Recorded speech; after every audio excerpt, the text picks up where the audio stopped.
गलत हो सकता है। ये बात ध्यान से समझ लो। घर ईश्वर का दिया हुआ मंदिर है, जहां माता पिता रहते हैं, जहां बच्चे रहते हैं, जहां हमारी निजी बातें, हमारी भावनाएं, हमारी इज्जत, हमारी कमजोरियां तक छुपी होती हैं। पर आजकल क्या हो रहा है, लोगों ने घर को बस स्टैंड बना दिया है।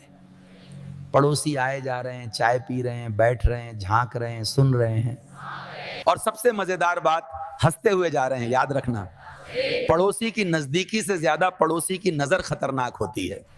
घर ज्यादा खुला तो राज भी खुल जाते हैं। आजकल लोग सोचते हैं अरे पड़ोसी तो अपने परिवार जैसे हैं, लेकिन बेटा परिवार वो होता है जो तुम्हें गिरते देखकर संभाल ले, पड़ोसी वो नहीं जो तुम्हें गिरते देखकर और गिराने को सोचे। तुमने उन्हें जितना घर में आने दिया, उतना ही वो तुम्हारे घर की कमजोरियां, झगड़े, पैसों की स्थिति, रिश्तों की हालत सब नोट कर गए, और फिर वही बातें चाय की टपरी पर चर्चा और मोहल्ले में गपशप बन जाती हैं। किसी संत ने कहा था, जो बार बार तुम्हारे घर आता है वो कभी ना कभी तुम्हारी शांति लेकर ही जाएगा। क्योंकि इंसान के अंदर आदत है दूसरों की जिंदगी में ताक झांक करने की, तुलना करने की, जलने की। वो तुम्हारे घर में घुसकर देखता है कितने पैसे हैं, कितने गहने हैं, कौन किससे झगड़ रहा है, किसका बच्चा कमजोर है, कौन किससे बात नहीं करता। फिर वही बातें, अरे मैं तो बता रहा हूं, मैंने अपनी आंखों से देखा है, बनकर मोहल्ले में फैलती हैं। घर में जितना आना जाना बढ़ा, उतना सम्मान घटा जा। जो हर समय आ जाता है वो मर्यादा नहीं समझता। लड़कियों वाले घर में तो ये और भी जरूरी है। जा बेटियों वाला घर हो तो याद रखो, जितने मुंह उतनी नजरें, और जितनी नजरें उतनी टिप्पणी। आजकल पड़ोसी अंकल हेल्प नहीं करते, निरीक्षण करते हैं। जो घर में बिना पूछे कभी भी आ जाए, वो दो बातें दिखाता है, या तो तुम्हारी मर्यादा कम है या उसकी नीयत साफ नहीं है।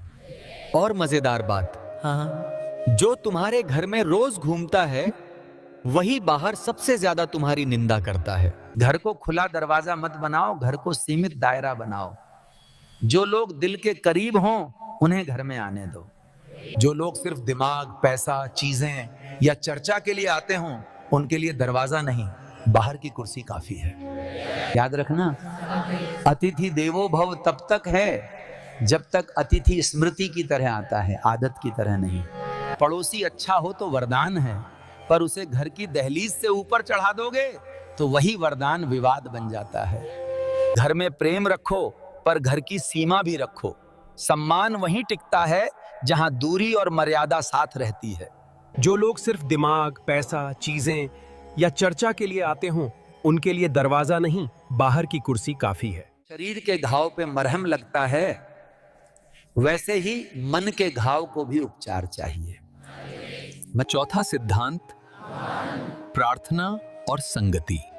जब घर में रोज प्रभु का नाम लिया जाता है तो वो नाम ही धीरे धीरे भीतर की आग बुझा देता है। अपने बेटे के नाम से रोज दीपक जलाओ, बोलो, हे प्रभु मेरे बच्चे को विवेक दो। ये शब्द व्यर्थ नहीं जाते, ये ब्रह्मांड में गूंजते हैं और आत्मा तक पहुंचते हैं।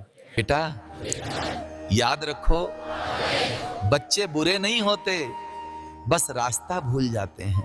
माता पिता का प्यार ही वो नक्शा है जो उन्हें फिर से घर तक पहुंचाता है। तो घबराओ मत, विश्वास रखो,